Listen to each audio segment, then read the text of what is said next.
It's my honor and my pleasure to give a speech to Brad Smith. Please. Well, thank you. And I first want to say thank you to everyone here. I join my colleagues from Microsoft in being honored to be part of this gathering. I have learned many things already today. One is a new rule for public speaking. No one should ever want to be the first person to speak after Pope Francis. It gives new meaning to the term anticlimax. But let me offer a few reflections on what we've had the opportunity to talk about together here today.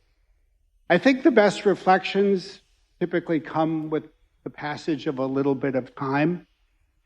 But I think there are a few thoughts that we can focus on right away. There's many things that have brought us together today, but of course the central theme of the day is artificial intelligence and what it means for the future of humanity. And I would first note that I think in many ways, historians may subsequently look back and look at 2023 as a momentous year for technology, in part because of what we're here to talk about today, but also because of technology and its pace of development. Some years stand out more than others. I was an early employee in my career at Microsoft in 1995 when all of a sudden the browser was born and the internet captured the imagination and indeed changed the course of history around the world. In 2007, 12 years later, the iPhone was invented, and the use of smartphones was never the same again. AI has been with us for a long period of time, and as you have heard, it has been accelerating, but I believe that 2023 is a year when, in all probability, it will burst into public use and capture the public imagination in much the same way these other devices did. That makes today's meeting all the more important. Every day I marvel at the advances that AI is bringing, and I appreciate the good that it can do for the world. And one of the things we've seen today is the common perspective of three great religions. Great religions that are founded on a common appreciation for the importance of the advancement of knowledge, but also an appreciation that this knowledge must be used in ways that serve the good of humanity and avoid creating new risks for people. One of the things I get to see in my job is the benefits that AI can bring, including for the world's poorest. A few months ago, I was in India, and I had the opportunity to spend some time with a nonprofit that we're working with called SEEDS. It stands for Sustainable Environmental and Ecological Development. And what this group does with AI that we help support is amazing. Every year in India, 2 million homes are destroyed. 10 million people are rendered homeless because of storms or excessive heat. But with the use of satellite imagery, AI has been put to work. It can identify the composition of the roofs of every home, and it rightly infers that if a roof is made of thatch, then the walls are probably made of mud, and that home is especially susceptible to a storm. If the roof is made of concrete, then the walls similarly are probably made of cement, and that home is especially susceptible to excessive heat. Armed with this data and the power of the inference of AI, this nonprofit can work with students who go out and warn people in their homes, and they help people with even simple steps like taking a burlap bag to cover a roof and help lower the temperature during a heat wave. AI is saving lives of some of the world's poorest people. That is the promise that this technology brings. But as Father Bonatti noted, the history of technology teaches us that, unfortunately, the future is not simply following a yellow brick road to a promise that good things will happen. Long ago, I think in our ancient past, someone somewhere was the first person to invent a broom. And no doubt they invented it to sweep a floor. And then someone else realized that you could take a broom and hit someone over the head. And that, I think, is the theme in part of what we have all been talking about today. How do we ensure that this new technology serves humanity and is created and governed by humanity?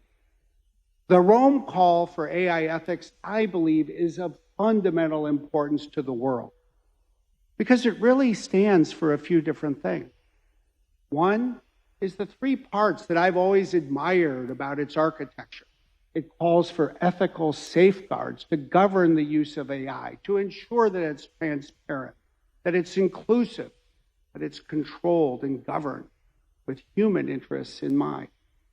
But second, it calls on us to remember the importance of using AI with a broad perspective on its societal impact, to think about what it will do for people and their jobs, to ensure that it serves everyone. And third, the Rome Call is unique in that it focuses not only on the service of people, but the sustainability of our planet.